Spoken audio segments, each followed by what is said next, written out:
Hello there, welcome to Target Radio Podcasts. Yes, we have a podcast for your ears. Every week here on the show, on our live shows that is, we try and get an interesting persons, artists, band members, music, poets, film playwrights. We even get, we'll try and get everyone. We'll try and get everyone that's interested in our genre of music that we portray here on Target Radio. So what we do is sit them down, we have a telephone interview, sometimes a live interview, and we discuss all things in their profession. So stay tuned here. This one is an absolute blast. You're going to love this, and I'll be back at the end to obviously, tell you what's coming up in the very near future. I am the Pod Father. I will now tell you that this is Target Radio Podcasts. Don't forget to check us out on iTunes, and if you think we deserve it, don't forget to leave us a 5-star rating. That would be rather nice. Thank you very much indeed. So over to me. Sit tight and enjoy. This is Target Radio. 5 Sunday, 4 Sunday, 3 Sunday night, 2 in his Sunday best, 1 Sunday, go.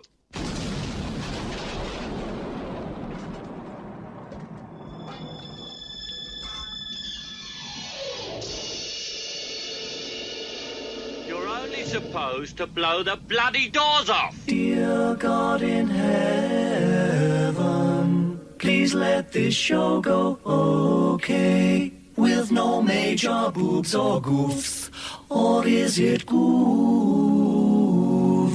Please don't let me tread all over the intros of records, or say a naughty word. So let's have fun.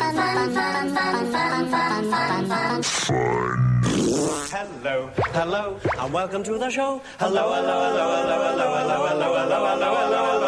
welcome to the show. Lock it on to the best station on the net. First we take a groovy record, then we add a super sound DJ. Oh, Sean Kirk. The big DJ. The big DJ. When do I get my badge?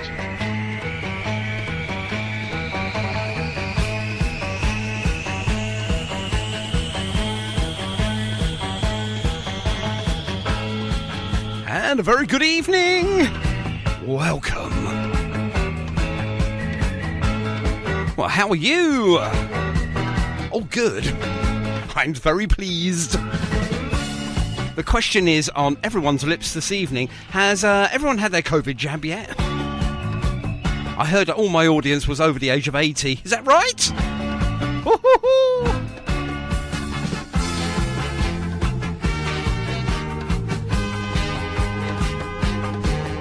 Anyway, nice to have your company here on a Sunday evening. It's blooming chilly out there. Stay home, be safe, and be warm as well. That is what I would tell you to do. Anyway, if you want to join us, it's Target Radio live page for presenters and listeners. Yes, if you're on the Facebook, if you're on the Twitter, that's Twitter. Then you need to head over to @Target Radio 247. There you will find all the tracks that we play 24 hours a day, 7 days a week. Okay, it is the 17th of January, halfway through a very particularly long, dark month. If you're getting paid, some of you are getting paid next Friday, like me. And some of you are not getting paid till the following, so you're halfway through your pay month. Oh. Anyway, we got a fantastic guest this evening. Something a little different. Something that's not particularly mod, but quite modern with... actually, they don't even play modern music. They play very sort of simple music.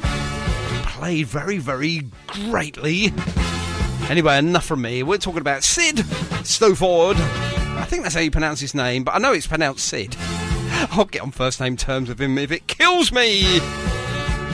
Okay, Sid's coming up from the TR5's around about 7:30 this evening. taking us up there then. Let's have some brilliant music then. And here's The Who. Of course it's The Who. And I'm the face. Oh, that's good.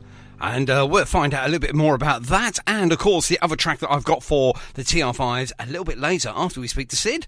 He's coming up after this. Here's the specials with Ghost Town. Shall we do it? I think we need something familiar in the background.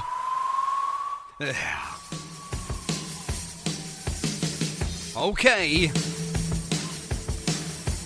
Now, if I get his pronunciation incorrect, then you can prove it's live. It's Sid Stovold. I think that's how you pronounce it. We're going to find out very, very shortly.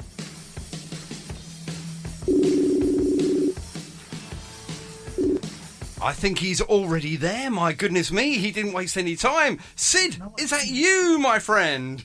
It is, Cookie. How are you doing? I'm all right. Hang on, Sid, you need one of these.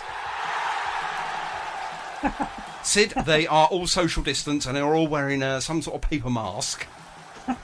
Very nice. It's all for you, my friend. Now, is it Stovold? Stovold. Stovold. Where's that name come from, Sid, if you don't mind me asking? Well, originally, Cookie, it comes from Poland back in the day, many, many years ago. Right, okay, so you're a sort of a distant sort of relation from, obviously coming down the family tree line for someone from Poland then, in your family tree. Indeed, yes, indeed. Oh, okie dokie, right, lovely. And obviously we're going to be talking to you today. Apart from that, I'm a little echoey. Hang on, bear with me a second. Just getting all me, you know what I'm talking about here. Getting all me levels right. Getting all technical on me, mate, are you? I'm trying. As far as I know, it's a knob and a fader, but there we go. Right, okay, let's turn that down, turn me down, and turn you up. Most importantly, people don't pay to hear me, they pay to hear you. Now, Sid, now I'm on your page at the moment, which is the TR5's, and we'll get to that in a second. Rusty, Lucky, Richey, Chaz, and Ted. Yes. The real names have been, well, obviously the real names are not there. They are all, stage names, I think, aren't they? They are indeed all stage names. We wanted to do, and we like to do something a bit different, Cookie, stand out a bit different, you know, and so we thought we'd all just have silly stage names. Not silly at all. Well, Rusty maybe, you know what I mean, but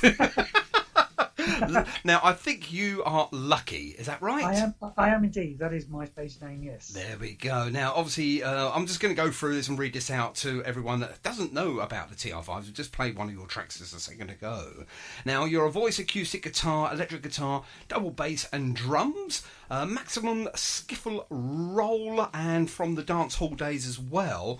And you're all located somewhere between the Cavern Club and Canvey Island. Love that, absolutely love that. Oh, brilliant. And obviously I'm going to go on a limb here, and I must say now that obviously even before our, COVID come along, I thought rehearsals must be a pain in the proverbial, really, all trying to get together. Yes. What's it like now with obviously the lockdown?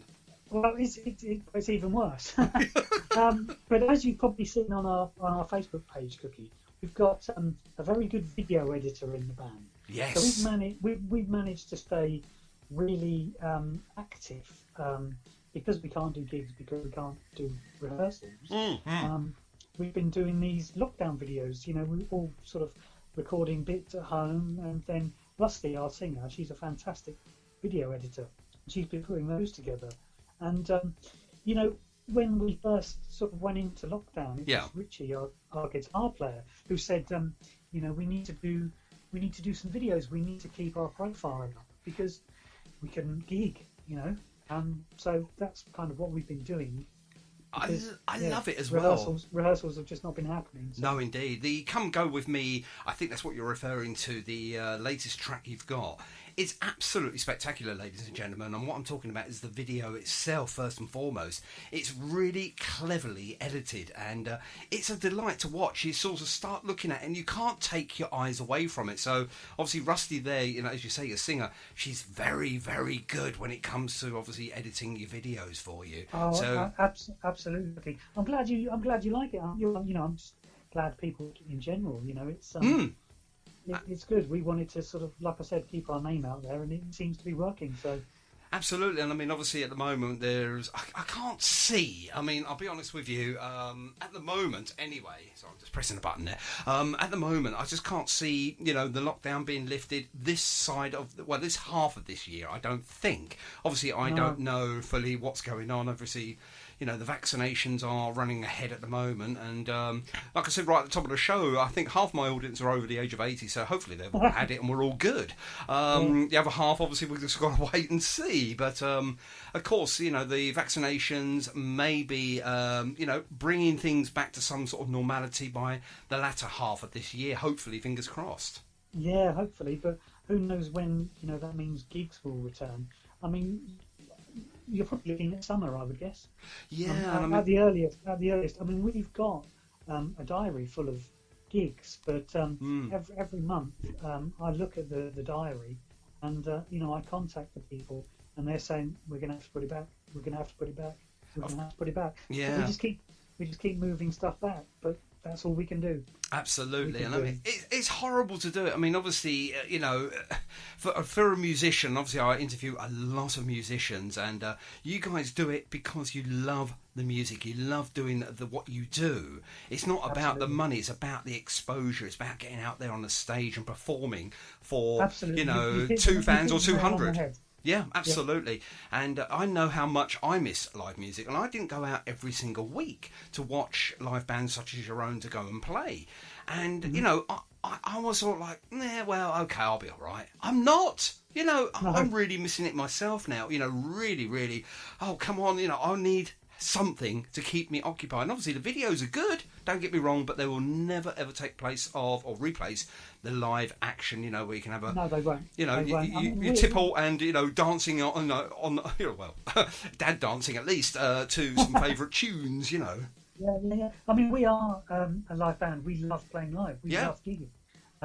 We're chomping at the bit to get back out there, but it's got to be done safely. Of course, yeah. Of course, so obviously. We'll just wait and carry on doing lockdown videos and trying to keep our profile up there for when it does. Absolutely. Come back to some kind of normality, and then we'll be ready to go out and gig again. Fantastic. I mean, will you remember how to do it? That's a very good question, Cookie. I don't know. Hopefully we will. Excellent. I'm sure we will. Yeah, I'm sure you will. It'll all come flowing back as soon as you hit the first chord. Let's hope so anyway. Let's hope so. Well, if it doesn't, then, hopefully no one's videoing it. Oh, fantastic. So the TR5's, so where did the name originate from then, please? Well, prior to this, I was in another couple of bands that were named after Triumph cars. Of course, yeah, the Triumph TR5. So when we started this band, again it was Richey, our guitar player, who said, "Well, there's going to be 5 of us, so it's going to be the TR5's." Makes sense. It was just one of those. We all looked at each other and went, "That's the one." That's the one. That's easy. There we go. Yeah. Sometimes the easiest suggestions, they stick and they work, and it works well because it makes you think. It's a thinking sort of band name, but as soon as you mention obviously the Triumph, and now I'm going to go out on a limb here. Was it the Dolomites before? It was indeed, yes. There we are. And I believe, about 2 years ago when I first started up Target Radio, and I used to do, do you remember those things called gigs? I used to do a gig. I used to do a gig guide, and the Dolomites were out every single week, 3-4 times a week. Yes. And you were known as one of the hardest working bands in the area. Indeed, we were. Yes. That was your tagline, by the way. and hopefully the TR5's will be the same. Absolutely. We want to be out there gigging. Absolutely. And I mean, you play a lot of sort of like, how can I say, some really, really classic music there. Not to say for once that any of you guys are classic.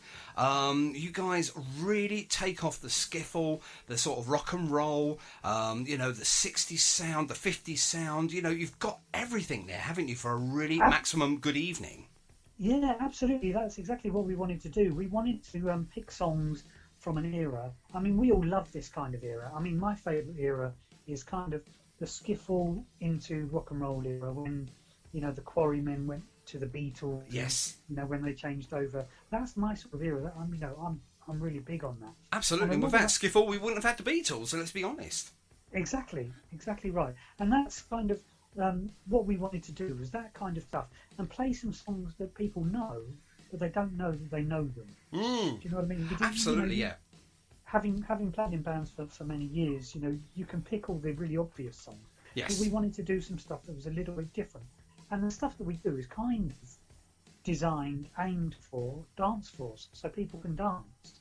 And that is what it's all about, really, at the end of the day. I mean, good music, obviously, live music, of course, but people to entertain them, it's got to be dancing as well. Come on.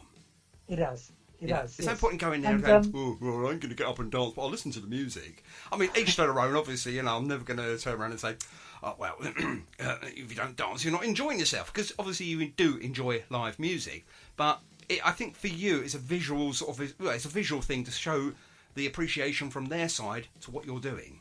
Yes, indeed it is. Indeed it is. And, we don't just do, like, skiffle, rock and roll stuff. We do some sort of early R&B stuff. And we even do a song that you played earlier, I'm the Face. Fantastic. Yeah, we do a version of that. That's got that perfect beat, just right for people to dance to. Absolutely, yeah, absolutely. I mean, the Who, they really, really have grabbed that sort of 60s sound from that, and Yes. obviously, because it was in the 60s, but it was an ultimate 60s sound for as far as I was concerned. It had everything in there, sort of like bringing it into the sort of what can I say? It had your R&B there, but it was sort of almost sort of borderline skiffle. I think, Yes. it was there, wasn't it? So. Absolutely. I'd love to hear a version of that from yourself. I really do, because there are a lot of bands out there that do it, and do it justice. But I think you guys might do it just a little bit more. Yeah, and it's also different for us, because we have a female singer. It's kind of different, but, we're doing a lot of songs that were sung by guys. So it's just a little bit different, because that's kind of what we're aiming to do. Well, and it's proven very popular, so... So tell us a little bit about each band member then. Well, obviously, we're talking about the Rusty, the singer. Are we allowed to know her real name, or is that sort of maximum security level? I know, her name's Sarah. Hello, Sarah, if you're listening. Hello! Yeah, there she is. She's giving us a wave. And she's fantastic. Richey is our guitar player. His real name is John. Okay. And he's from around the Woking area. He's been in bands. He's... my oldest friend in the band. I've known him for 30 years. Oh, wow. Just from, when you're out playing in bands, yeah, you kind of, other bands and you meet other people. And John and I have kind of stayed in touch and remained friends. But this is the first band that him and I have ever played in together. So oh, wow. It's really good, and we're really enjoying that. Chaz is our bass player. His name is Eric, and he's fantastic. He can play normal electric bass, or he actually plays stand-up bass in the band. Now that is unique. That is unique. Just before we get on with Ted and obviously his drum kit, that really is unique. So do I go out with a limb here again? Does he play the double bass? Does he? Yes. Oh my goodness me, that is really dark and deep. And obviously you need that. You need that for like the what can I say, the pre-rock and roll era, I suppose. Yeah, it's authentic, isn't it? Absolutely. Absolutely. It adds a real bit of authenticity to it. Of course. And yeah, Ted's our drummer. His real name is Jake. He's the baby of the band. Oh. He's quite young, but again, from a few years ago, I was playing in a band, and we were on the same bill as the band that he was playing in at the time. And I remember standing at the side of the stage saying, he's a really good drummer. And he was only like 17 or something at the time. Wow. I was like, wow, he is a really, really good drummer. So that's kind of how we all met and got together. And here we are. We've only really been going since January last year. And then obviously the mighty COVID hit, and yes, yeah, we did about 3 or 4 gigs. We managed to get into a recording studio, record a couple of songs. Yeah. And then we did 3 or 4 gigs, and then COVID hit. Yeah, and obviously, like yourself, I mean, obviously, being a brand new band, but obviously not so much brand new, but a reformed, with a couple of new additions, etc. But obviously, whether you're a new band or existing band or been around, more times than we care to mention, it's hit everyone equally. Everyone is struggling. Everyone is thinking, right, okay, so what do we do? as a band, what do we do? And obviously, you know, you reinvent yourself to the best of your abilities, and that's where obviously the videos are coming in, etc. And just trying to keep on working, doing what you do, socially distanced, of course. You know, nothing's open. You know, recording studios are few and far between where you can do stuff. So how do you rehearse? How do you guys rehearse then? Well, we rehearse in the back room of a pub. Why not? And at that moment, you know, we did a Christmas song, which was a Christmas video, because we're starting to write our own songs as well now. Yeah. In this sort of style of the 50s and 60s stuff that we play. Yeah.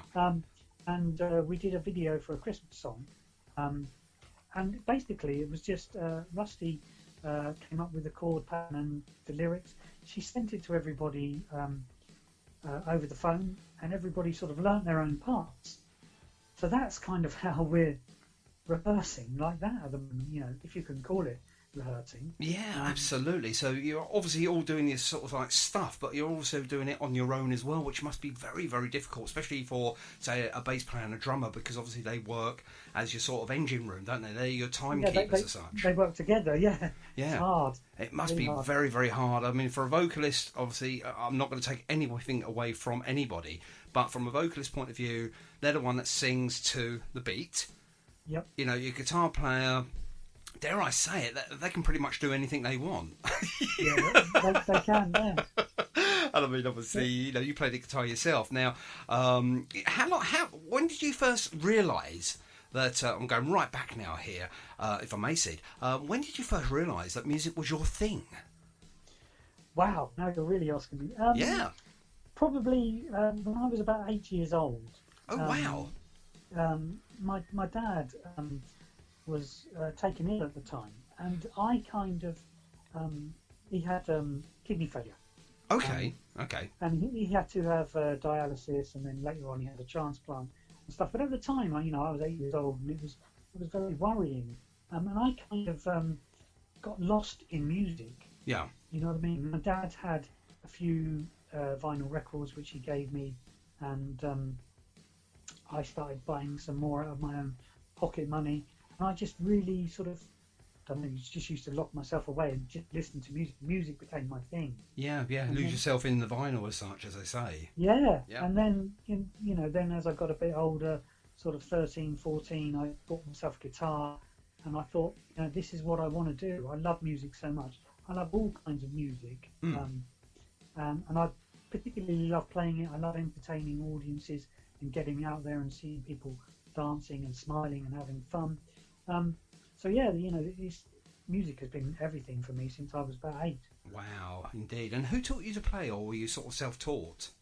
I'm actually self-taught. I was, funny thing is, I was at school with a guy. He was a friend of mine. Yeah. He was probably my best friend at school. And his dad used to play in a football band. Mm-hmm. And he learned guitar. His dad was teaching him. And I used to go around to his house, and then he would teach me stuff.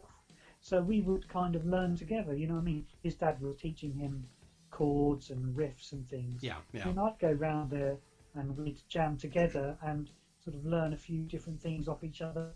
So yeah, I was pretty much self-taught with a bit of help from him. Indeed, and sometimes you just need to know where your sort of basic chords are. I mean, obviously, I'm talking like I know what I'm talking about here, but I have actually got a guitar, and it was only the other day I turned it around and I found all of these things on it called strings. You know, I didn't know they were there. I'm joking. But obviously, sometimes you just need that little helping hand, and obviously then the enthusiasm, the encouragement, and most importantly, the dedication comes from you, comes from within, doesn't it? To learn to play that. You have to have the the willingness to learn, and to sort of put in the hours and stuff. Of course, and plenty of plasters for your fingers as well. Oh, it does hurt when you first start. Yeah. Tell me about it. Oh, I think I've gave up enough times, and trying to stretch your fingers as well. Oh my goodness, I couldn't move my fingers one day. It was so cramped up and everything. And for those obviously trying to learn to play the guitar during lockdown or the banjo or something, you obviously will emphasise exactly what I mean by that. Your fingers ache so much where you've done just maybe an hour or so. You're taking it easy. Well, you think you took it easy, and bang, you just can't move your hand the next day. You think, oh my God, how do they do this? But obviously, it comes to you, in the end.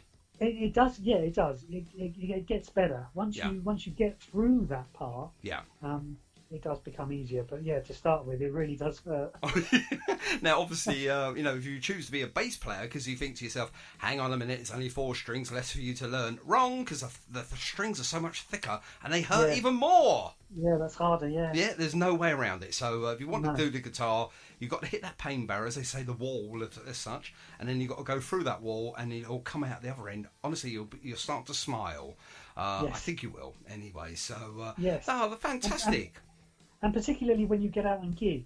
I did my first gig when I was 18. Oh, my goodness me. That was when I realised, this is what I want to do. I want to go out and play different pubs, clubs, festivals, whatever, just to entertain people. It just that thing after I did my first gig was like, wow, I just want to keep doing this. A bit of an adrenaline junkie then when it comes down to the music side of things then. Absolutely, yes. Yeah, absolutely. And I'll be honest with you, I think absolutely anyone that's in your position is exactly the same. The music is like a drug where you do it once and you want more, and you want more, and you want more, and it does become almost an uncontrollable urge for you to go out and do this.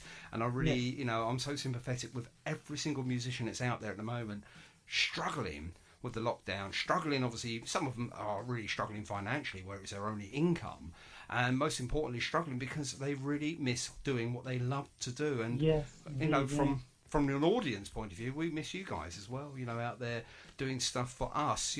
For really a pittance of a pay. Sometimes that's if you get paid. Come on, some guys are not so lucky and get paid. They go out there just to try and get their name out there. So everything you guys do, we give you that, social distance applause. Hang on. Yeah.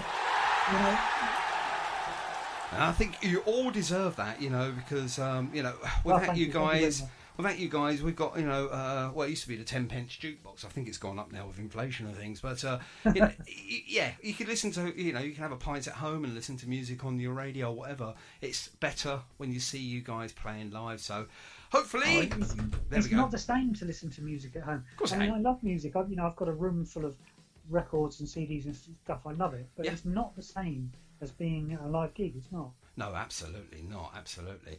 Now, obviously, I've seen here some videos, and I've been doing a little research. I try not to do too much because I like to try and look it through like the eyes of a fan. But obviously, I like to try and get some pinpoints. Now, apparently, you have spoken to one of the rock and roll legends of their time, Marty Wilde. Indeed, yes. Wow. Tell me how you met him, and tell us a bit about that. Well, what happened again, Cookie, was we were thinking outside the box. Thinking, we started doing the videos and creating the videos, and they were going really well. And as you know, as we were speaking about earlier, Rusty, fantastic video editor and all of that. Yeah. And we thought, this is great. And then I thought, I saw somewhere on somebody's page, somebody had a video from somebody famous talking about them. And I thought, I wonder if we could do that. I wonder if we could get our music to whoever, to ask for their opinions and if they would do stuff on video. Of course, yeah. The first thing, the first guy that I got involved was Rod Davis, who used to be in the Quarrymen. Yeah. And he came over here and did an interview with me. Because I do another radio show, which we won't discuss that, not on your show. No, that's fine. I know where you are as well with that one, because obviously when I was there, I know the one you're on about. I was there as well, many moons ago, and obviously from there I created this. But no, that's fine. Thank you very much. I will talk to you about your radio career in a minute though as well. Okay, yeah, well, I then said to Rod, can you say a few things on video about us? And he did it, and it proved really popular. Lots of people going, wow, great. So then I started doing some research. Who else can we contact? We got another one of the guys from the Quarrymen to do it. We got a guy called Dave Kay, who recorded a load of stuff originally with Joe Meek. Yeah. I'm sure you're aware of the work of Joe Meek. I am indeed. And then Marty Wilde, and it was just a simple case of I emailed his website. Yep. It was just that simple, And I said, look, this is what we're doing. We're asking people to say a few words about us on video because it helps promote the band. Would you do it? And he said, yeah, send me a CD. It was that simple. Oh, that is absolutely fantastic. And it's nice to hear some of these, I don't want to call them the old style musicians because obviously that really is detrimental to them. But the oldest, how can I say it? The more the unique people that first came out and started doing this stuff and made it really, really popular, it's nice to know that they're giving it back to other people now as well. They're handing it back. They're handing I'm not saying the torch as such because obviously their music will carry on for goodness knows for as long as I'm alive and obviously my kids as well. But it's nice to see them giving back to the industry. Indeed, it is. And it's also nice to, I don't know, it's just such a nice feeling that that these guys are willing to sort of give up their time and stuff for free. I felt really honoured that these guys have done this, for us. Yeah, absolutely. We put these videos on our Facebook page, and people are like, oh wow, I can't believe you got Marty Wilde to sort of say all this stuff about you. And it is good. It is good for you. It's good for obviously your campaign, just obviously to get your name out there, to get people to notice you by using. Oh no, not using, but obviously having an endorsement. I think that's the great word you can use. An endorsement from someone. Yeah, someone that is legendary as Marty Wilde, who topped the charts back in the day. He did indeed. Yeah. So yeah, really, really pleased that sort of paid off, and it was just a thinking outside the box moment quickly. I thought, we'll just try and contact some people and ask them if they'll do it, and they did. And luckily, the people that I sent the CD to, the people that have done the videos, have all liked what we've done. That's brilliant as well, because obviously what you're doing, you're recreating an era of music that's gone by. People love that music, but you're bringing it back. You're putting a fresh perspective on it as well, which is really nice to hear. Yes. You're not trying to sound like your heroes back then.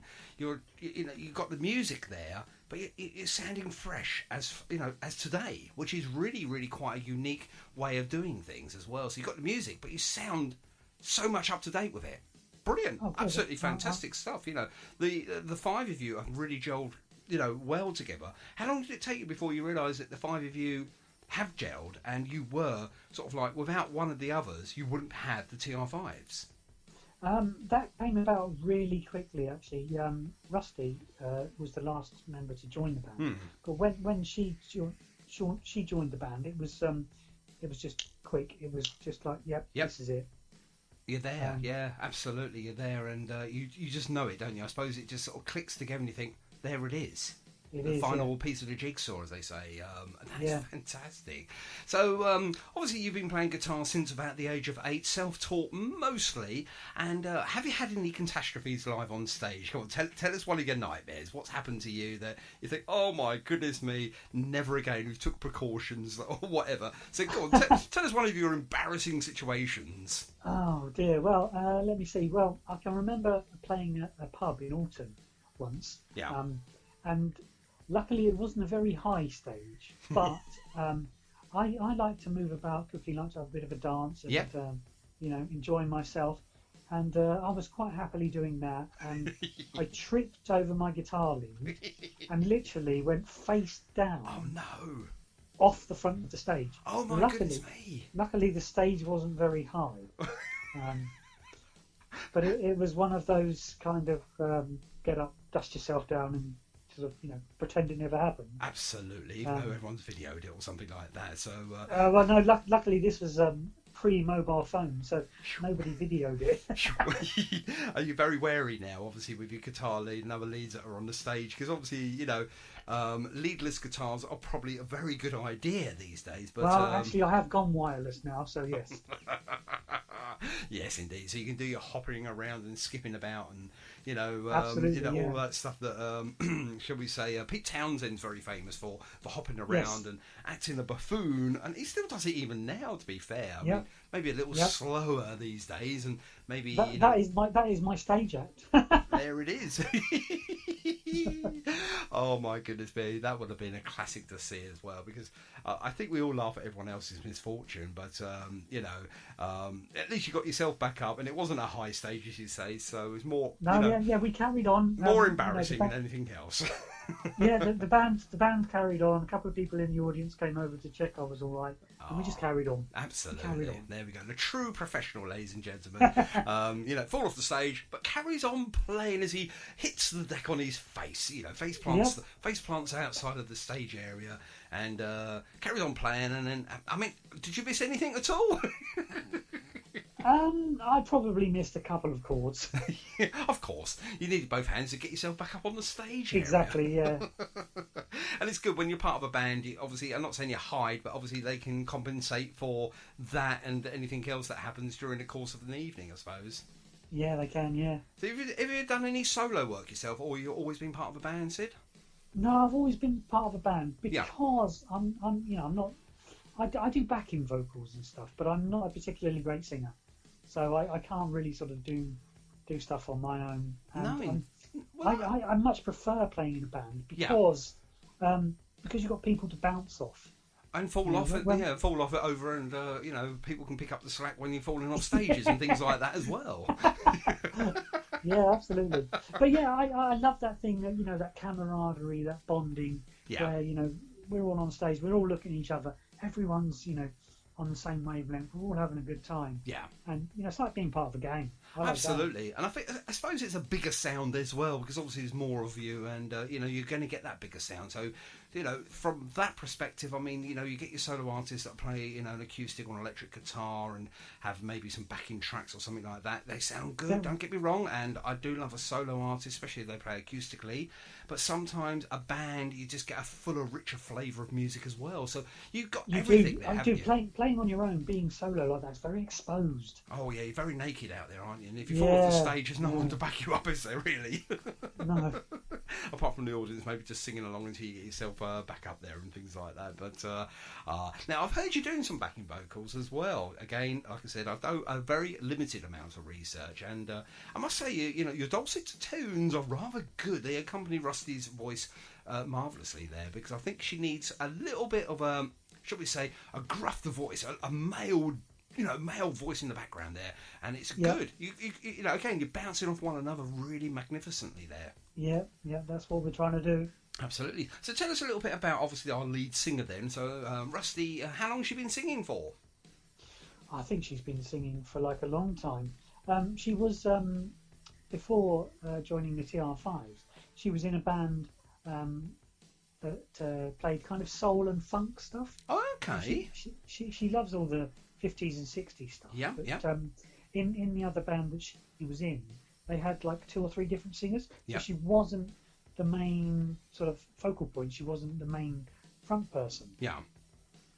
And so I think when the chance came along to join the TR5, she jumped at it because she loves all the 50s and 60s music predominantly. Gotcha. Yeah. But also it gave her the opportunity to be out front. Marvellous, and very, very pretty lady as well. Obviously she really highlights the fact that there's 4 guys there and a young lady there in the front, and you just mix it all up. It's such a wonderful presence on the stage as well, of obviously all the pictures that I can see here. And what I'm talking about at the moment, ladies and gentlemen, is if you head over onto Facebook and just look up the TR5's, there's an abundance of photos and pictures and everything else on there, and you'll see some pictures there as well from obviously some gigs that you've done in the past. Tell us about one of your last gigs that you've done before obviously lockdown. That was during lockdown. I say during lockdown, in between the lockdowns, when sort of things were allowed to happen with sort of social distancing. Yeah. We did. We managed to do a couple of gigs. We played at Warwick Castle. Yeah. We played at the Hogsback Brewery in Tongham. Yeah. Just all sort of socially distant things where it was all tables, so people weren't allowed to get up and dance, which was a shame. Yeah, of course, yeah. Going back to what we were talking about earlier. Yeah, they can still tap their toes, though. They could still tap their toes, and they could still sort of sing along. Yeah, yeah. So, yeah, we did manage to do that. So that was nice. We did probably a handful of gigs like that. Yeah, indeed. It was different. but it was good fun. And again, it was good to be out playing. It really was good to be out playing. I mean, that is, the ultimate thing for you to do. I mean, obviously, I see here you're at Holroyd, home of the suburbs, place that I know very, very well when I lived over in your neck of the woods there. And, there's a couple of good sorts of venues knocking around at the moment. But will these venues, these live music venues, will they be able to survive? Well, let's hope so. Yeah, absolutely. Let's hope so, because otherwise, where are our artists going to perform? That's it. I mean, obviously, I was talking to Mark McLaren from the Sonics last week, and we went sort of down a rabbit hole. We were talking about like personal development into music and stuff. And gone are the days where the big record producers waving around massive checks to sign these people. Those sort of things now don't happen anymore, unfortunately. So really, the late great David Bowie once said, and this was in 1985, I believe, in Live Aid, he went, you guys better get used to going out and touring more, because obviously with music streaming and, and this is before the internet, he was such a presence of hindsight. He said, you guys need to make your bread and butter. You've got to tour. Now, obviously, the same goes for guys today, are out there, just trying to get some music together, and even now that's been took away. There's got to be places to play. Yes, of course, So, it's going to be interesting to see once things start sort of coming back to hopefully some kind of normality. Yeah. How many of these places survive? Of course, I mean, pubs were closing, what was it, about 5-6 a week or something before even any lockdowns, before even the COVID thing was a thing, So obviously, it only goes to suggest that, there's more pubs closed down and probably will never reopen again, unfortunately. And I know, it's a shame, isn't it? Yeah, these places are like, one of your venues. These are, your backstreet boozers, your high street pubs, and all of those in between there are your sort of audience. That's where your audience is going to be. There's your stage, there's your sound system, there's your setup. And if they're not going to reopen their doors again, what will happen to the music industry? What do you think will happen? Well, this is it. It's going to be really interesting. I don't think anybody knows. But this country particularly has produced some fantastic talent. Of course they have. Yeah, absolutely.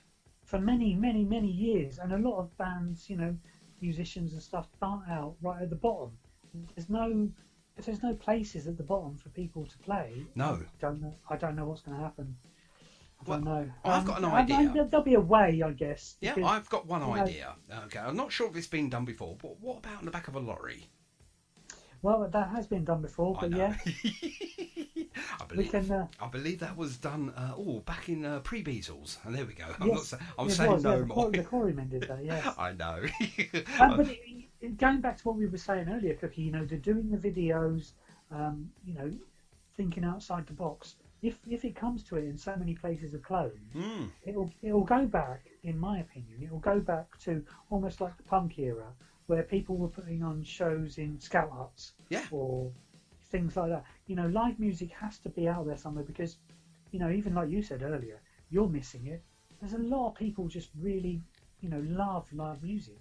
So if there aren't any sort of pubs and clubs that are doing it specifically, I can see it going back to the punk era where people are like, right, we'll hire this village hall and put on an event.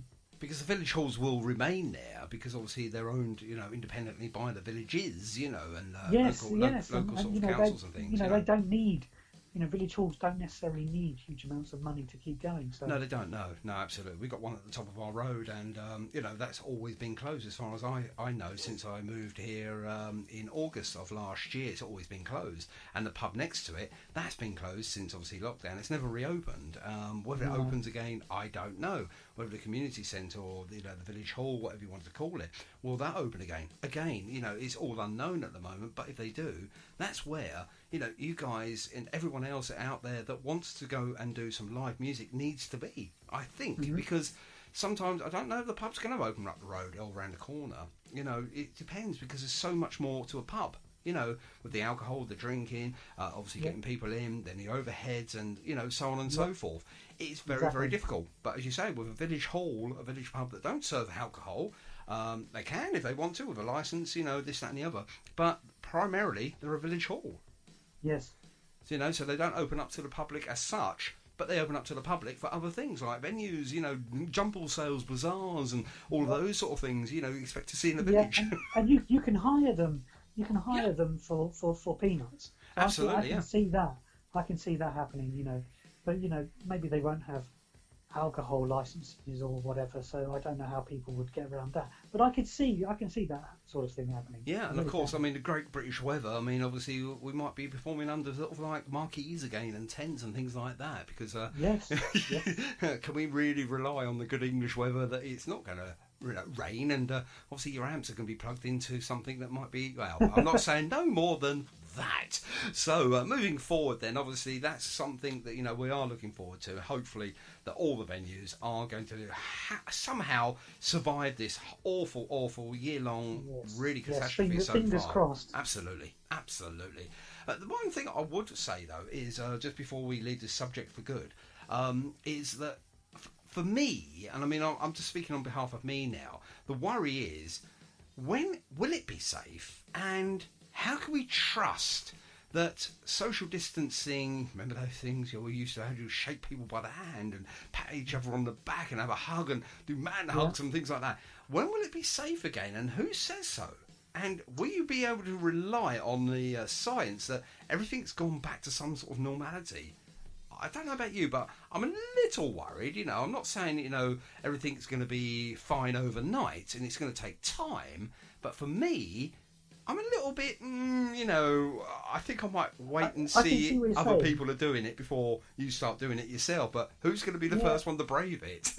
I can see what you're saying. I totally see what you're saying because, who's to say it is going to be safe, and maybe we'll sort of, even when we're told it's safe, in inverted commas, we'll carry on with a bit of social distancing anyway. I think that's a good way forward, and take it little tiny steps at a time, and then see how things progress from there. I suppose. Yes. So now, going into, let's get rid of all of that now. Ugh, I hate all this lockdown rubbish. Let's talk about radio, because obviously you and I both are, radio jocks, if you want, or into radio in some sort of shape, form, or fashion.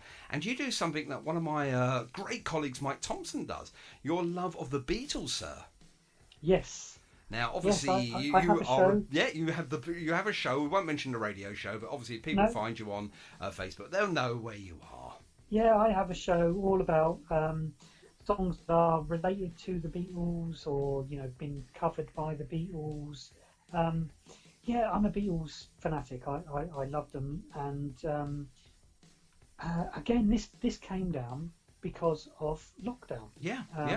I did a live stream on Facebook, just me playing some of my rare, obscure Beatles-related records. And it went really well. Lots of people tuned in. Lots of people said, "Oh wow, that was great." But then Facebook, being the meanies that they are, they muted it afterwards because it was just me playing records. They were copyright issues or whatever, so they muted it.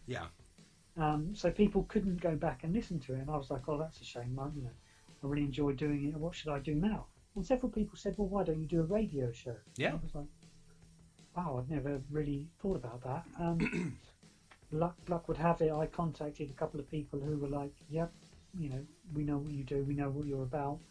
Come and do a show." So I got involved, sort of doing radio by accident, really. I think a lot of people fall into radio by accident. For me, I actually went to university to study radio. Even though I've been in radio prior to me being at university, I wanted to get into radio in big time, and I sort of left.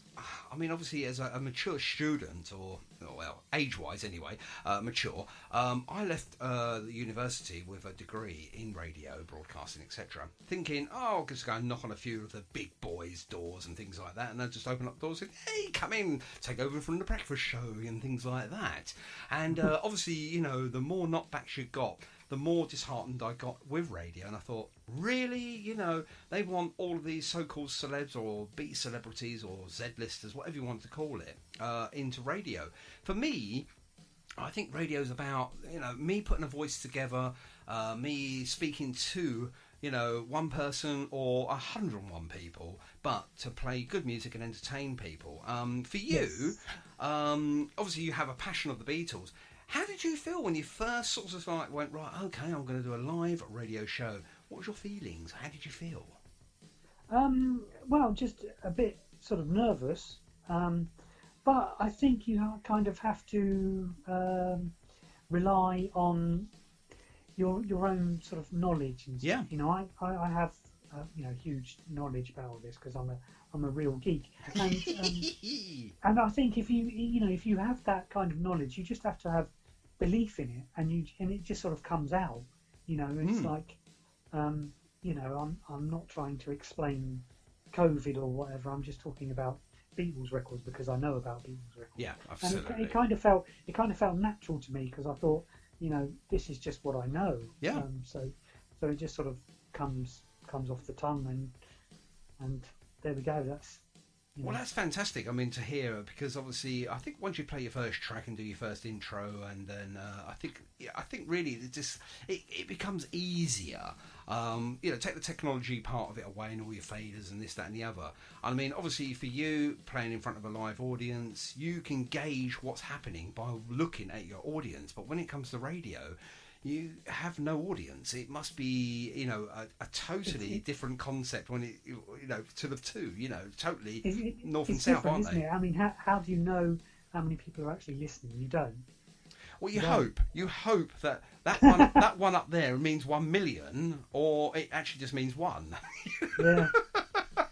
But how I see it is, if I hit one person's pair of lugholes or earholes, whatever you want to call them, I'm getting through to somebody. And, yes. That's how I gauge my radio career is people come up to me and say, I really enjoyed your show last night. And I really love that. Not because I want to be some sort of big star. It's because I've got somebody else's attention, even if it was just for 5, 10, 15 minutes of the show.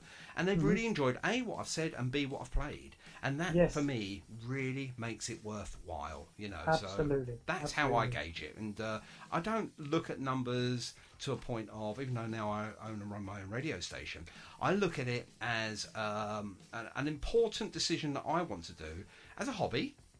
But now Target Radio is actually, I can't actually announce what is going on quite yet, but some really exciting things are happening with the station. But all I can say is that there's 3 other entities part of this station now, and things are going to grow, shall we say, during this part of the year.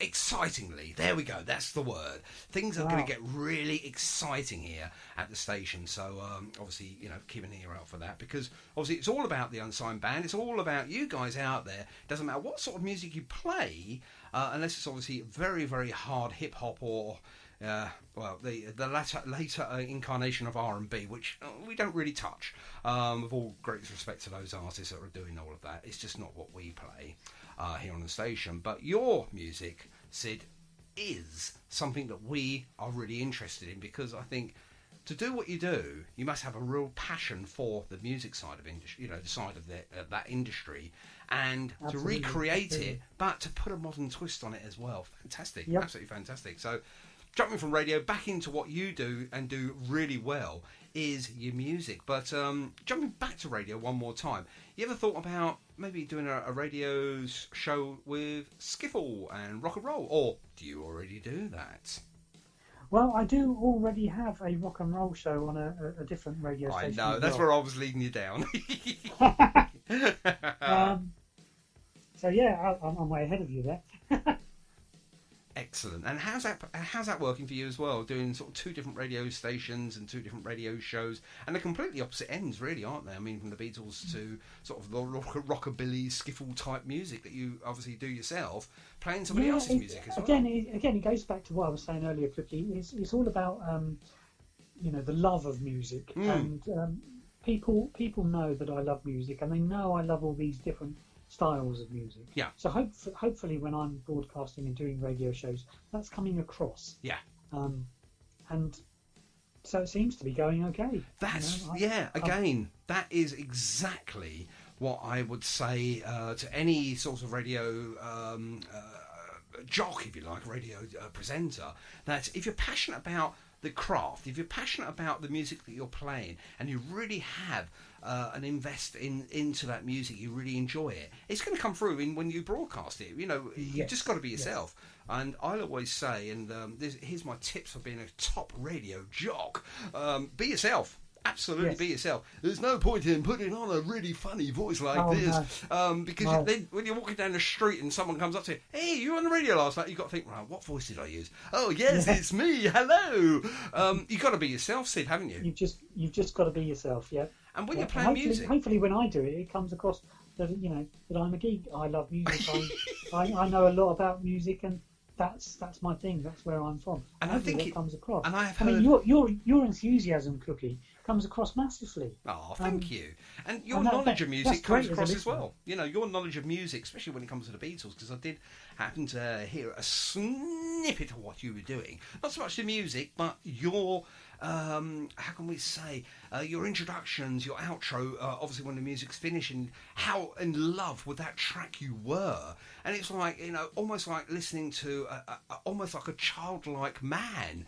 You were so involved with that song. You really loved it, and you had so much sort of information about it, and it all came across in a very clear and concise manner. And I thought to myself, here's a man that's done a lot of study. Here's a man that really enjoys this style of music. And here's a man that knows pretty much everything there is to know about the blooming Beatles. And I've gone through this in the last 2 years with Mr. Mike Thompson, who does, unfortunately, you couldn't use it, the Beatleology, which is the study of Beatles. He done the Beatleology hour. And I used to sort of moan at him for his sort of 17-minute links. But when you start listening to his 17-long-minute links without any music, you realise that there's so much to each track, even though it's so simple when it comes to the Beatles. Yeah. Brilliant. Yeah, Absolutely brilliant. There is so much there. And, if you've got the enthusiasm and you've got the knowledge, share it, mate. Absolutely. There's no point in keeping it to yourself, because you're not going to get anywhere like that at all. Now, one last question about the Beatles and obviously everything else there. Who was your favourite Beatle? Come on. It'd have to be John. A lot of people go for John or Paul, don't they? Poor old George and Ringo. Come on. I know. I played in a band with a guy whose favourite was Paul, and he was a very good musician, this guy, and I'm not a particularly good musician, but I have the wit and the charm. Do you know what I mean? There he is. That's kind of why I think John was always my favourite, because people have always sort of compared me to John, witty and And I think you've got to have that sort of persona about you as well. You've got your guitar there. You're not hiding behind it. Certainly not when you're falling off stages. But most importantly, you're there for some backing vocals as well where needed. And you're really out there. You're doing this sort of almost your Townsend style of entertainment, along with the playing, along with the backing tracks as well. So what's next then for you? I don't know. There we go. Because obviously musicians have this habit, and a great habit, I've got to say, of reinventing yourself. You reinvent the wheel almost on a weekly or if not a monthly basis when it comes to music. So you must have something in whirling around in there that you think, I might try this out once we're able to play live again. So there must be something there. Well, original songs, I think, is where we're going. Perfect. Because we're predominantly a covers band at the moment. Yeah. There is a call for doing original stuff. In fact, we've been offered the chance to put out a single by a record label. Oh, excellent news! Tell me more. Tell me more. Yeah, a record label called Weekend Offender. Okay. Based in Portsmouth, and they want to put out a 7-inch vinyl single for us. Now that is really exciting. This came about just because they love our vibe, they love our whole persona, what we do. They sort of, they contacted me and they were like, do you write your own stuff? And I was like, well, we've done one. We did a lockdown song that we wrote ourselves, and we're working on others. And they said, well, do you want to put out a single? And we were like, yeah. Of course, you're not going to say no, are you, to that? You're never going to say no to it, are you? So yeah, I think in answer to your question, that's where we're going, Cookie, is we're going to start doing original stuff. It's going to be in the same vein of the skiffle, early rock and roll, but it's going to be Fantastic. our songs. And when we're out gigging in pubs and clubs and stuff, we'll do predominantly, the 50s and 60s songs, but we'll just slip a few of our own ones in as well. And why not, indeed? I mean, how are you going to gauge the sort of sound and, the lyrical content of your songs if you can't get it played? And that's the thing. Again, we're going back to this sort of lockdown thing. It's so mean, it's so nasty, because even people are out there at the moment penning their own songs and writing this and doing their own music to it. They can't really get a real good gauge. I mean, there's so many things like likes and things like that where people are just so bone idle and just press the thumbs up button. They're telling you nothing. People are saying, oh, they like it, but why do you like it? So, sometimes when you're playing music and people are thinking, oh, I heard this before. Oh, I like it though, because they're dancing, and people are coming up after the gig, halfway through the gig, saying, really enjoyed that. What was it called? We missed the intro. We forgot. What was it called? It was so-and-so. Oh, yeah, really love that. Brilliant. Are you going to release it? There you go. There's your, your outlet for your brand new music. So who's in charge of writing, or is it a collective sort of input from all of you? Well, it's a collective thing. Yeah. To be honest, myself and Richey are sort of writing songs, but Rusty is putting her own lyrics and stuff and her own vocals on it. Of course, yeah, because she's the main song. She's the singer. So obviously, when you're writing, she's the singer. Yeah. She wants to put her own melodies and her own vocals on it, and she's very keen on them being sort of catchy.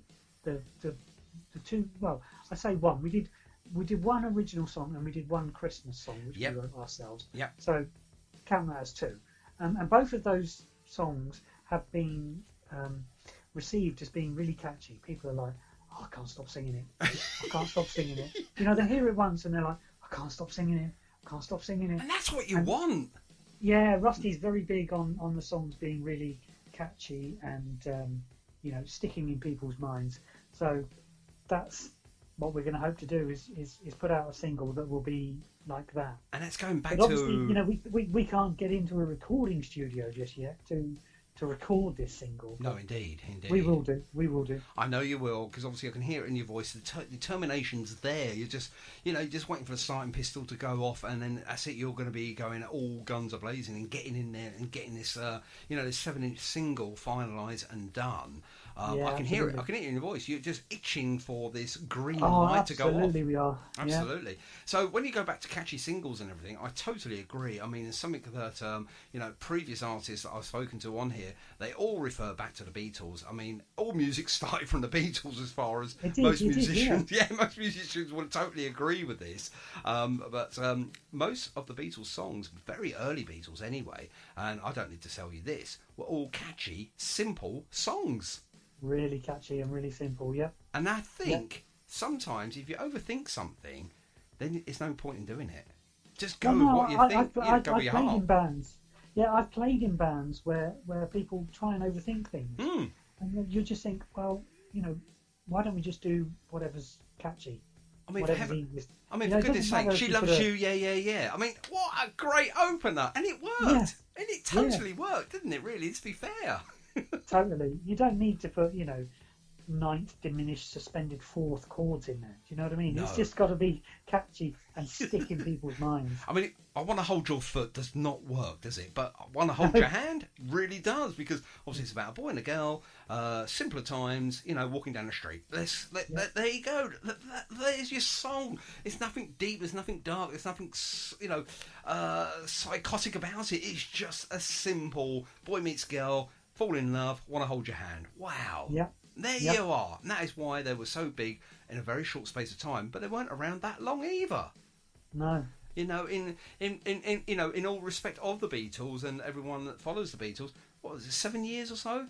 In the grand scheme of things, it was only 7 years. Yeah, 7 years, and look what they've done. And we're talking about them many years later, and they're as fresh can be. People refer back to the Beatles as a sort of a starting point for their musical career, I suppose. So, going back to the catchy songs then, I totally agree 100%.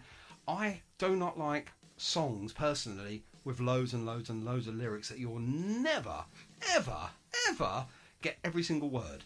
I like something that's got simplicity, something catchy, a good good music to it, and something you can just wiggle your bottom to. And that's as far as I go when it comes to dancing. My feet may sometimes leave the floor, but very rare. And the choruses should just be catchy, should just be memorable, something that doesn't leave your head. Once it's in there, it stays in your head. I think they call that an earworm, and I am totally, I am totally 100% in agreement with earworms. There are other earworms available, but these ones are the best ones because at the end of the day, they bring you joy, they bring you pleasure, and that is what music is all about, ladies and gentlemen.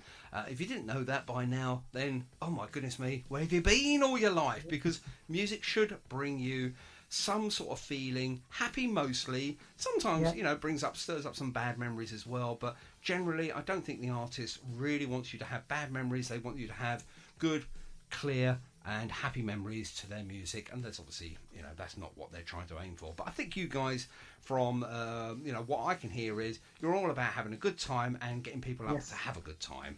Yeah, we're all about the fun, Cookie, definitely. And I think that is a way forward at the moment. Goodness me, we've had such a disastrous 12 months. I think we need a breath of fresh air, and I certainly think that we can't go further wrong than we, listen to you guys playing your music, whether it be live, hopefully, fingers crossed, in the very, very, very near future. But most importantly, looking at these fantastic videos, ladies and gentlemen, you've got to see them to believe them. The first opener of the Come Go With Me, it reminds me a little bit of the Brady Bunch, a little bit, with the edit at the beginning, with the the 5 faces on there. Yeah. Obviously, with Rusty in the middle there. It's fantastic, absolutely brilliant. And it is a throwback to the 70s, I do believe. And then obviously you've got a 1970s TV there with Rusty singing on the box. Fantastic. Yes. It is very, very imaginative and very unique, but most importantly, it's fun.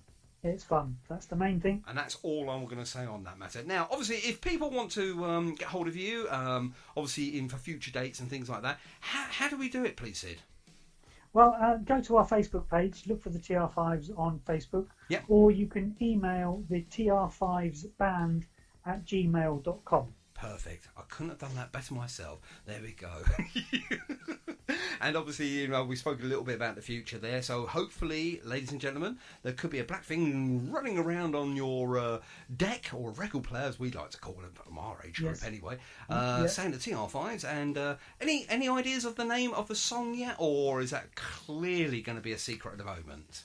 Well, the first song that we will be recording is a song called Mr. Lucky.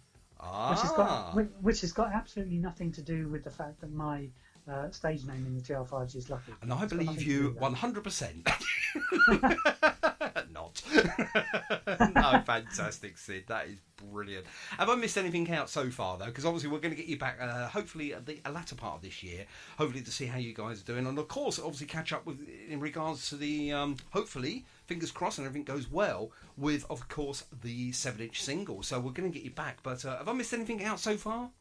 I don't think so. No, none at all. We've covered a lot there. We've obviously gone through the history. We've spoke about the Beatles, but most importantly, we spoke about the TR5's and obviously a collective group of guys and girl. With some fantastic. Well, looking forward to some fantastic music coming from you guys this year as well. I'm really looking forward to it, and hopefully, when I'm back down in your neck of the woods, or indeed if you're up near me where I'm living now, and you are touring again, and you're allowed to go out and play well. I'm looking forward to seeing you guys play. Really am. Oh, cool! It'd be great to hook up.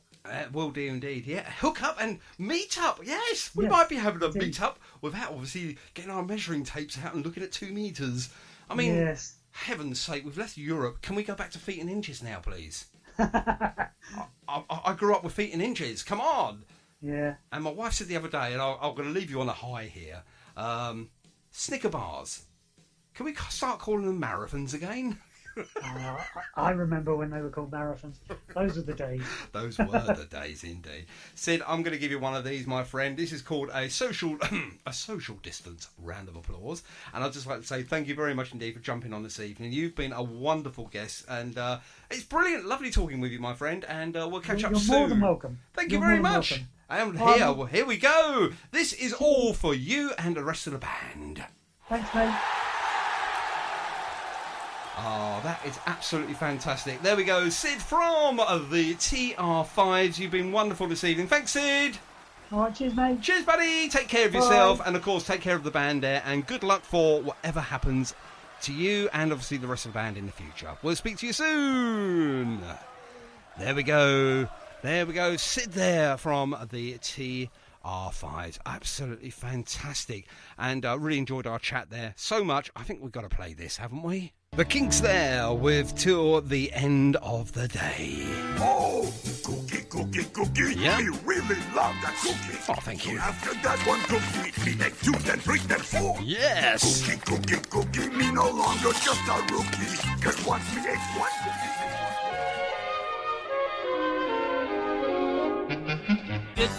Goodbye, it's time to... Oh, really? So long, farewell. Okay. Leaders and good night. Okay, thank you very much indeed for joining us this evening here on Target Radio. The guest list is following us here at 9 o'clock, or just after. My thanks to Sid and Andy this evening. Bang bump goes the beat. And you'll get your badges very, very soon, I promise. Time bands come to start off the treat. We'll see you next week from 7. Granddad up and Take care. I have tea on the nice time raft. Help the fat gentleman take off his tie. Help the fat lady. And we're back, yes. And what did you think of that for an interview? Wasn't it great? We found out so much. Anyway, thank you very much indeed for joining us for the Target Radio podcast. I am your pod father. That is me, Cookie. Don't forget to rate us on iTunes if you can, please. If you think we deserve it, 5 stars, please. It does help with the future of Target Radio. Check out all of our great shows here on Target Radio. And as I say, please support local artists and the unsigned band. Until next time, thank you very much indeed. Take care, and we'll see you soon. Bye-bye.